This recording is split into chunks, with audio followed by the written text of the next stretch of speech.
Então, antes da gente realmente entrar nos teoremas que tu pediu, eu vou começar aqui falando de algumas definições que são importantes, que vai ser importante também de tu falar sobre elas na tua apresentação.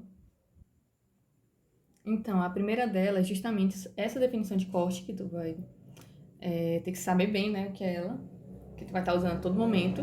Então, o que é esse corte, né? Primeiramente, esse corte vai ser um subconjunto dos racionais, né?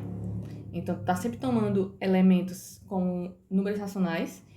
E, claro, para ser um corte, a gente quer que ele atenda a alguns pontos. E no caso deles, né, vamos por vez. Mas o primeiro ponto diz o quê? Diz que esse teu conjunto, no caso tá chamando aqui de alfa, né? Ele não pode ser vazio. Então, a gente tem que ter pelo menos algum racional lá dentro. Mas também a gente não quer que ele seja racional todo. Tem que ter algum racional que não pertence a esse teu conjunto, para ele ser um corte. E já no segundo ponto, o que acontece? Tem uma relação assim bem simples que diz o quê?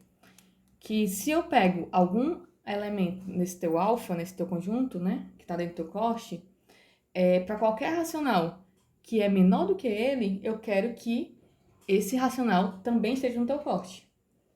Então, de forma simples é o quê? Dado algum racional que está dentro do teu corte, todo racional menor que ele está dentro também. E já no o terceiro ponto, né? Vai dizer o quê? Que nesse teu alfa não vai existir elemento máximo. E o que é esse elemento máximo? Até coloquei aqui embaixo, né? É justamente a ideia de que um elemento máximo é alguém dentro do teu conjunto, no caso, alguém dentro do teu corte, que até eu coloco como se fosse esse R aqui, e que para todo elemento que está dentro do teu corte, eu sempre tenho essa relação aqui. Todo elemento é menor ou igual que ele. Então, por isso esse teu elemento é máximo. Mas aqui o que aqui diz na questão do corte, diz que não existe elemento máximo. Então a gente tem que pensar numa coisa meio que contrária, né? Peraí. Então, quando eu digo que não existe elemento máximo, eu posso entender até como assim. Se eu pego um elemento que está dentro do meu corte, né? Um R pertencente a alfa, o que isso me diz? Tem que existir um outro elemento, existe um elemento S no caso, né? Tal que esse meu R, ele é menor do que o S. Então, como não existe elemento máximo, sempre tem alguém dentro do teu corte que é maior do que ele. Porque senão, né, se todo elemento do teu corte fosse menor ou igual do que esse teu elemento R que tu tá tomando, claro, o teu R seria um elemento máximo, mas eu tô afirmando que não tem, né? Então, por isso que vale essa coisa que eu coloquei aqui do lado. Então, vamos continuar aqui. Então, tendo esses três pontos em mente, né, a gente pode realmente partir para outras definições. No caso aqui é uma definição um pouco mais simples, que no caso só diz, é só uma denotação, na verdade, quando tu for olhar para esse conjunto aqui, né, bem específico, peraí. Quando tu for olhar para esse conjunto aqui, né, que é o quê? Tu pegar todos os racionais que são menores que algum racional fixado, no caso esse R aqui. Ao invés de eu chamar esse conjunto sempre definido dessa forma, eu posso só denotar como sendo R estrela. Então, quando eu ver o R estrela, eu sempre tô chamando o conjunto dos números racionais que são menores do que esse R.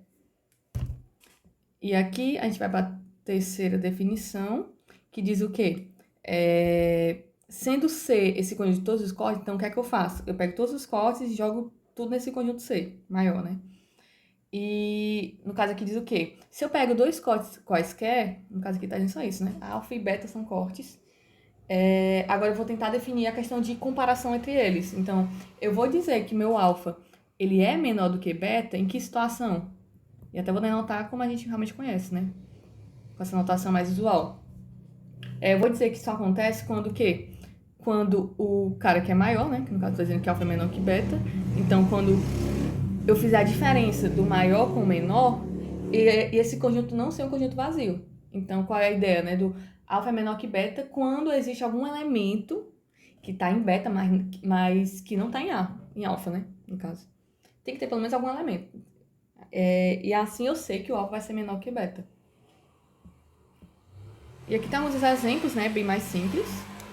No caso, esse primeiro aqui diz o quê, né? Que o 4 estrela, lembrando que 4 estrela é o quê? São conjuntos racionais que são menores do que 4, assim como esse 3 sobre 5. São conjuntos racionais que são menores do que 3 sobre 5.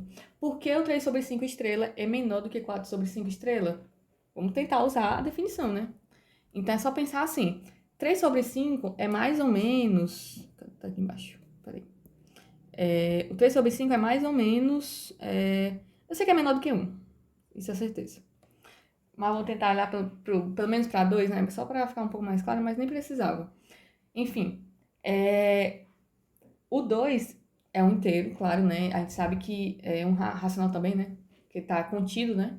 Os inteiros estão contidos nos racionais. Então, o 2 é um número que é racional e claramente o 2 é menor do que 4.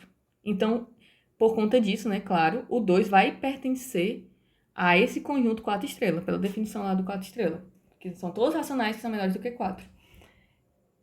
Só que esse 2, ele não é menor do que 3 sobre 5, claramente, porque 3 sobre 5 é menor do que 1. Então, esse 2, ele não pertence ao 3 sobre 5 estrela. E era isso que a gente queria, né? Porque um corte alfa é menor do que beta quando a diferença de beta com alfa é diferente do vazio. Só que acabei de encontrar um elemento que tá no alfa, que tá no beta, né? Que aqui é como se fosse o beta, né? Esse 4 estrela. E ele não tá no 3 sobre 5, que é como se fosse o alfa. Então, perfeito. Esse conjunto não é vazio. O 2 tá lá, pelo menos. Então, por isso que a gente tem que 3 sobre 5 estrela é menor do que 4 estrela.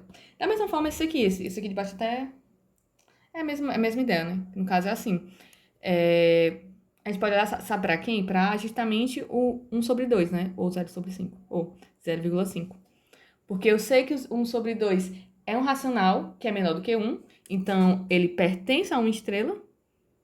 Mas eu sei também que 0,5 é maior do que 0. Então, ele não tá naquele conjunto do 0 estrela. Então, como essa diferença não é vazia, né? Eu tô dizendo aqui, né? Tem um elemento dentro, né? Então, o que acontece? Eu sei que o 0 estrela é menor do que 1 estrela. E acabou. É só isso, é de forma bem simples mesmo. E aqui tem mais uma definição, né? Mas vou até passar bem rápido ela, que é só a questão de... Se tu pegar um corte, a questão do corte positivo, né? No caso, esse corte vai ser positivo se o teu alfa, né? No caso, esse teu conjunto, esse teu corte, for maior do que 0 estrela. E se no caso for menor que 0 estrela, você vai chamar ele de corte negativo. Mas, enfim, vamos realmente partir pelo que realmente interessa, que no caso é esse teorema, o 5.2.3, que é o primeiro teorema que tu pediu. Então, vamos lá, né? Vamos por parte. O que acontece? Ele tá tomando 2 cortes, alfa e beta, né? Alfa e beta pertence a esse C, e eu sei que os C são a sacola dos cortes, então eu tô pegando 2 cortes quaisquer. E eu vou pegar o quê? Esse conjunto aqui, vou definir ele agora, como sendo as somas dos elementos, tomando cada elemento de um corte em específico. Então, no caso, eu pego o R sempre pertencente a alfa, e S sempre pertencente a beta, e vou fazer essas somas, né? Vou definir esse conjunto ômega. E aqui ele está afirmando no teorema que o ômega é um corte. É só isso que ele fala, né? Ômega pertence a C, então vai dizer o quê? Que o ômega é um corte. Só que é aquilo. A gente acabou de definir o que é um corte, né? Peraí. Então, para ser um corte, o que acontece? Eu tenho que ter aqueles 3 pontos sendo satisfeitos. Então, vamos lá. Temos que ir por vez. O primeiro ponto diz o quê? Vamos olhar aqui por parte, né? O ômega não é um conjunto vazio. Então, eu tenho que mostrar que tem algum elemento lá dentro. Mas como é que eu faço isso? Lembra que a todo momento a gente está tomando que o alfa e beta são cortes. Então, eu posso usar aquelas propriedades para alfa e beta. Então, eu tenho que sempre tentar voltar para o alfa e beta e tentar depois aplicar no ômega, já que o ômega é soma de alfa e beta, né? Então, vamos lá.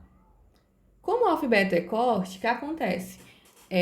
Eu sei que, em particular, vale aquele primeiro ponto justamente para alfa e beta. Então, eu sei que eles não são vazios. Então, o que é que eu vou fazer? Eu vou pegar algum elemento de cada um. Eu pego um A no alfa e um B no beta. Mas, claro, qual a definição do ômega? Se eu pegar essa soma desses 2 elementos, lembra, né? A definição do ômega é o quê? Tu pegar somas de R mais S, onde o R está no alfa e o S está no beta. Só que aqui é o quê? O A está no alfa e o B está no beta. Então, claro, esse elemento ele está no ômega pela definição. Então, isso é bem direto, né? Então, por isso que o ômega não é vazio, porque o A mais B tá dentro dele já. E a gente vai agora para a segunda parte, que diz o quê? Que o ômega não é o racional todo. Então, tem que ter algum racional que tá fora dele. E, claro, a tentativa sempre é tentar usar as definições para alfa e beta. O que a gente sabe do alfa e beta? A gente sabe que é um corte. Então, como o alfa e beta é um corte, a gente sabe também que o alfa e beta não é o racional todo. Então, vou olhar o quê? Vou pegar um elemento que é racional que não está no alfa e pegar um elemento que é racional que não está no beta. No caso, estou chamando aqui de T e U. E o que é que a gente vai fazer, né? Vai fazer assim. Uma coisa é meio clara.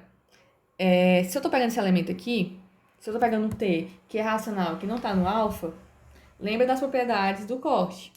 Para todo elemento que eu pego no alfa, que está no corte, esse meu T tem que ser maior do que o R. Por quê?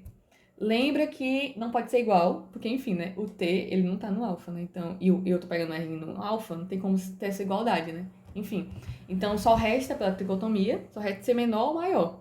Mas por que não é menor? Porque se ele fosse menor, o que acontece? O T é um número racional, que é, eu tô supondo, né? Que é menor do que o R tá no alfa. Lembra do segundo ponto, que diz o quê? Se eu pego um elemento que está no alfa e eu olho para os racionais que são menores que ele, todo racional menor que ele está no alfa também.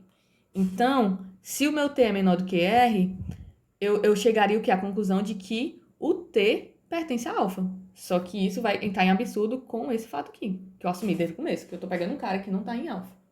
Então, a gente tem esse absurdo e por conta disso a gente pode afirmar que para todo elemento de alfa, o T é maior do que esse elemento, não importa. E da mesma forma, né, porque o beta também é um corte. Então, a gente vai ter também que para todo elemento que eu pegar no beta, o U sempre vai ser maior do que S. Lembra que o U é um racional que não está no beta. Pela mesma lógica. Então, o que é que eu vou fazer? Eu pego essas duas desigualdades que eu encontrei aqui, né, que sempre vale. Eu posso olhar juntando as duas, né, claro. Então, T mais U sempre é maior do que R mais S. Mas lembra que esse R mais S é um tipo de elemento do ômega. Eu tô pegando um R no alfa e um S no beta. Então, o que é que tá dizendo pra gente? Que todo T mais U, quando eu olho para esse T mais U, sempre é maior do que todo elemento do ômega. Então, esse T mais U não pode estar dentro de ômega. Porque se ele tivesse dentro de ômega, em particular, teria que valer isso aqui, ó. T mais U maior do que T mais U. Só que isso aqui é um absurdo, né? Porque a gente tem igualdade, né? Então, por isso que ele tem que estar fora. Por isso que o T mais U não pode estar no ômega. E por conta disso, a gente acabou de encontrar um elemento que é racional que não está em ômega. Então, claro, o ômega não é o racional todo. A gente agora pode partir para o segundo ponto, que é o quê? Que é justamente aquele fator lá do... Se eu olho para um cara que está dentro do meu possível corte, que eu estou tentando provar que é um corte, no caso o ômega, todo racional que é menor do que ele vai ter que estar lá dentro. Então, vamos tentar aqui, né? A gente vai fazer o quê? Vai tomar um cara lá dentro, vai tomar um racional que é menor que ele e vamos tentar mostrar que o S está em ômega. Então, para a gente poder provar isso, né? Poder provar que o S está no nosso ômega, o que acontece? Vou tentar usar a definição do nosso ômega, né? Porque eu estou pegando um elemento que está lá, que é o próprio R. Então, pela definição, eu sei que existe um P que está em alfa e um Q que está em beta, tal que o R é essa soma, né? P mais Q.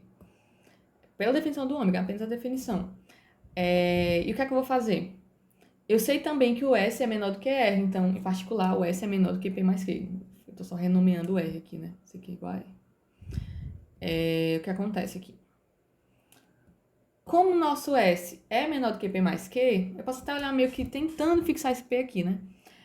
Eu sei que existe um racional Q', até posso chamar isso, né?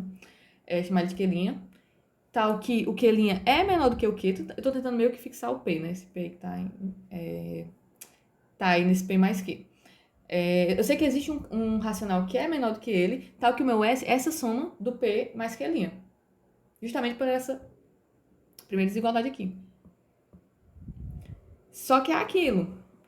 Eu tô pegando o Q no beta. Lembra do segundo ponto que vale, porque o beta é corte. Então, qualquer racional, como esse mesmo aqui que eu tô tomando, que é menor do que o Q que está no beta, tem que estar dentro do nosso beta. Então, como ele é corte, o nosso Q' tem que estar no beta. E por conta disso, como o S é uma soma, o S é P mais Q'. E o P está no alfa, e o Q', acabei de ver que está no beta. Então, claramente, pela definição do ômega, o meu S está no ômega e pronto, acabou a prova. Apenas isso. E vamos continuar aqui, né? Agora o último ponto.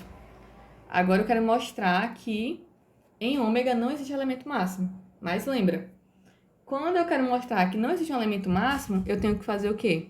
Se eu tomar um elemento que está dentro, eu tenho que mostrar que existe um elemento que está dentro também, que é menor do que ele. Que é maior do que ele, no caso, né? Que é maior do que esse meu R que eu peguei no início. Porque, enfim, né? É aquela questão. Se todo elemento que está dentro do nosso corte fosse menor ou igual do que esse elemento R, o elemento R seria máximo. Só que aqui eu estou afirmando que não tem, né? Que não existe elemento máximo. Então, eu vou tomar um elemento dentro do meu ômega. E, claro, pela definição de ômega, que nem a gente fez no argumento anterior, eu sei que o R é uma soma de P mais Q, onde o P está no alfa e o Q está no beta. Só que é aquilo, vamos tentar voltar sempre para o alfa e beta, já que são cortes. Então, como o alfa é corte, eu sei que em alfa não existe elemento máximo. Então, o que é que isso não está dizendo para a gente? Se eu tenho esse P aqui, né? Esse P que está em alfa, eu sei, como o alfa não tem elemento máximo, eu sei que existe esse P', posso chamar de P', que está em alfa, tal que o P' é maior do que ele. Justamente pela definição de que não tem elemento máximo, já que o alfa é o corte. Aí o que é que eu vou fazer? Eu vou olhar para esse S sendo... olhar para esse S sendo esse P' mais Q'. Vou até baixar aqui. Eu vou olhar para o S sendo esse P' mais Q. Pela essa desigualdade que eu tenho aqui em cima, né? Claro, né? Eu sei que o S é menor do que o R. E o que foi que eu fiz agora? Acabei de encontrar um elemento que está no nosso ômega, que é... Acabei de perceber aqui, que eu acabei colocando errado só no PDF. Só mudar aqui. Aqui é o sinal contrário. Opa. Respeitando a desigualdade que está aqui em cima, né? Então, eu acabei de encontrar um elemento S, que está no meu ômega, pela definição, né? Claro, o P' está no alfa, o Q está no beta. E por essa desigualdade aqui de cima, né? Claro, vale que o S vai ser maior do que o nosso R. E acabou, porque o S está em ômega e eu acabei de encontrar um elemento que é maior do que ele. Então, portanto, eu comecei com um R arbitrário, né? Lembra que eu tomei um R arbitrário. Então, para todo elemento que está no meu corte, eu sempre encontro alguém que é maior do que ele. Então, nesse conjunto, não tem elemento máximo. E a gente terminou a prova desse primeiro teorema, né? Não ficou bonito esse quadrado, mas é isso aí. E agora eu vou partir para o segundo teorema, vou até dividir esse vídeo. Mas, enfim, é isso.